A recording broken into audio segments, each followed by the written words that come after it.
বন্ধুরা, আজ আমি ভ্রমণ করব বাংলাদেশের উত্তরাঞ্চলের সীমান্তবর্তী একটি জেলা লালমনিরহাট। বাংলাদেশের ম্যাপ লক্ষ্য করলে আপনারা দেখতে পাবেন সর্ব উত্তরের যে জেলাগুলি রয়েছে তার ভিতরে লালমনিরহাট একটি।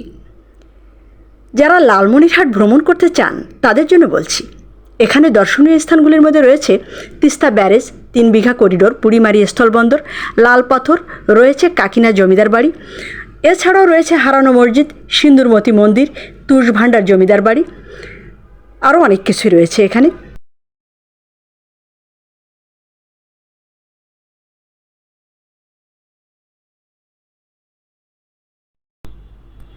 এখানকার বিখ্যাত খাবার শীতল ভর্তা, যা কিনা শুটকি মাছ এবং বিভিন্ন ধরনের মশলা দিয়ে তৈরি করা হয়।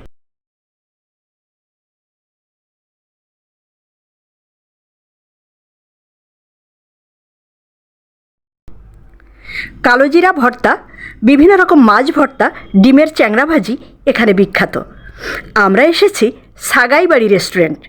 এখানে এসে আমরা কালোজিরা ভর্তা, বিভিন্ন রকম মাছ ভর্তা এবং ডিমের চ্যাংড়া ভাজি দিয়ে ভাত খেয়েছি। সত্যিকার অর্থে দুর্দান্ত লেগেছে কালোজিরা ভর্তা এবং বিভিন্ন মাছের ভর্তা।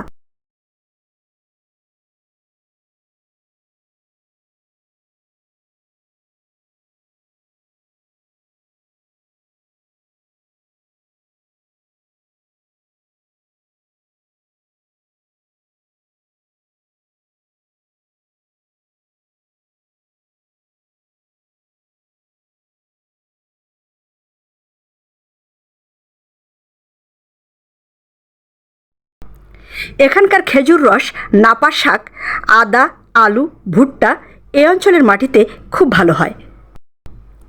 কোথায় থাকবেন? হ্যাঁ বন্ধুরা, এখানে আবাসিক হোটেল আছে, রয়েছে দোয়েল রেস্ট হাউস। থাকতে পারেন এখানে। একদম বাড়ির মতো পরিবেশ, বড় রুম, খোলামেলা পরিচ্ছন্ন পরিবেশ। শহরটি ছোট হলেও পরিচ্ছন্ন এবং বেশ সুন্দর পরিবেশ। আশা করি আপনাদের ভালো লেগেছে। সবাইকে শুভকামনা জানিয়ে শেষ করছি। ধন্যবাদ।